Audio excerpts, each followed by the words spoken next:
ভাই আসসালামু আলাইকুম। আসসালাম। ভাইয়ের বাসা কি এই গ্রামেই? জি, আচ্ছা, এটা হচ্ছে আপনি আমরা যেখানে দাঁড়িয়ে আছি এটা হচ্ছে গিয়ে কালালক্ষ্মীপুর। জি। আর এই পুকুরটা কী নামে পরিচিত একটু যদি বলতেন? পুকুরটা সরকারি পুকুর নামে পরিচিত। সরকারি পুকুর অথবা জেলা পরিষদের পুকুর, তাই তো? জি। আচ্ছা ভাই, এখানে তো অনেকগুলো গাছ ছিল এই পুকুরের দুধার ধরে। এই গাছগুলোর আসলে কী হয়েছিল আপনি যতটুকু গ্রামবাসী হিসেবে জানেন একটু যদি বলতেন? আসলে আমার বাসা তো ওইদিকে, হুম। এদিকে তেমন একটা আসা হয় না। জি। তো ৫-৬ মাস আগে যখন আসছিলাম তখন দেখলাম যে অনেক গাছ কেটে ফেলেছে, মোটা, মোটা গাছ। জি, জি। তা আমি এই গ্রামের একটা ছেলে, সবার মুখে শুনেছি যে কন্ট্রাক্টর দিয়ে, তারপরে মেম্বার দিয়ে গাছগুলো কাটছে। গাছগুলো কেটেছে। আচ্ছা, আনুমানিক কত গাছ থাকতে পারে বা ছিল এখানে?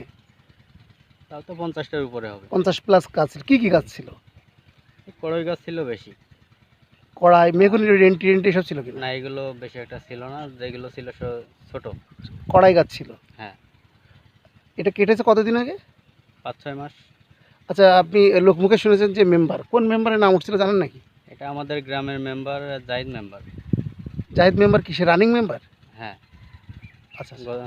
২ বার। তার বাসা কোথায় মেম্বারের? তার বাসায় যে এই পিছনে, এই যে সামনে বাসা। আচ্ছা, আচ্ছা। ধন্যবাদ ভাই। ওই সাঁতার ডাক দেয়।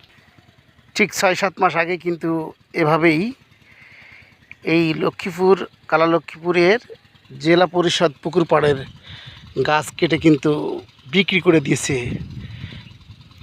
স্থানীয় যারা প্রভাবশালী ছিলেন, রাজনীতিবিদ ছিলেন, স্থানীয় যারা প্রতিনিধি ছিলেন। এ ব্যাপারে কিন্তু আমরা এক ভাইয়ের কাছ থেকে একটু আগেই বক্তব্য নিলাম যে এই পুকুর ধারে কিন্তু কড়াই গাছ ছিল, 50 ঊর্ধ্বে কড়াই গাছ ছিল।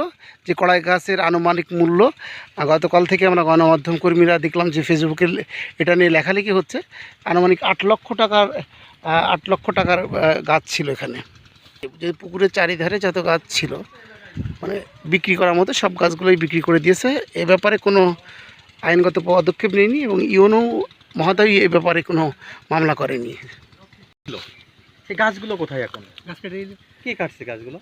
গাছগুলো কেটেছে এই লিটন নাকি নাম শুনেছিলাম, নাম নাকি লিটন সেই। আচ্ছা, আর ওই তো আর যে কোন জাহিদ মেম্বার নাকি ছিল? জাতীয় মেম্বারের হাতে ছিল কি নাম বলতো? আচ্ছা, আচ্ছা, আচ্ছা। এখানে ওই কলেজে কিনেছি। ও আচ্ছা, আচ্ছা। যে লিটনের কথা বলছেন ওই লিটন বলছে আমরা কিনেছি, সেটা সরকারের কাছ থেকে কিনলো না কার কাছ থেকে কিনলো সেটা তো আপনারা জানেন না, এবং উনি টেন্ডার হিসেবে কিনে নিয়ে বিক্রি করেছে এরকম কিছু জানেন? ও কিছু জানে সরকার কাছ থেকে কিনেছি, টেন্ডার নিয়ে কিনেছি। আচ্ছা, আচ্ছা। এই কথা বলা হলো ৭০,০০০ না ৮০,০০০ টাকা বলি। 70-80 হাজার টাকা কিনেছে। আচ্ছা কাকা, আনুমানিক কত লক্ষ টাকার গাছ ছিল? কিন্তু আমরা 70-80 হাজার টাকা শুনছি। ব্যক্তি কতগুলো গাছ ছিল সেটা আগে বলেন দেখি। আনুমানিক একটা, গাছ অনেক ছিল, কতগুলো কেটেছে তা বলতে হবে। তাও আনুমানিক কতগুলো হবে? আনুমানিক কত বলা যায়, আমরা একজনের কাছে জিজ্ঞাসা করলাম, সে বললো 50+। তো ওরকম বলা হবে নাকি? ওরকম হতে পারে। তাহলে তো আনুমানিক অনেক টাকা কাকা, 8-10 লক্ষ টাকা হতে পারে। না, গাছ ছোট। ছোটো গাছ ছিল। আচ্ছা, ওই লেখা আছে যে এর ছোট। আচ্ছা, এই গাছগুলো কাটছে কতদিন আগে? তাও তো কেটেছে মশুরি, কোন টাইম হয় মশুরি? পৌষ মাস পুষ মাসে কেটেছে, এরকম। মানে গত শীতের মধ্যেই। ৩-৪ মাস আগে, ৪-৫ মাসের আছে প্রায়। ওরকম আছে গাছ কিছু চিকেন ছিল, কিছু অনেকগুলো গাছ, 50+ গাছ। এসব খাদের ভিতর থেকে তো গাছ কাটা হয়েছে, তাই না? না না, গোড়া দেখে এখানে কিন্তু সারি সারি 3টা গাছের গোড়া দেখা যাচ্ছে। আসলে 4 থেকে 6 মাস আগের গাছ কেটেছে। এখন আসলে সেটার তথ্য নিতেই আমরা এসেছিলাম, আমরা জানতে পেরেছি পরে। যাই হোক, আপনাদেরকে আরও দেখাতে চাচ্ছি যে কত গাছ এখান থেকে কাটা হয়েছে।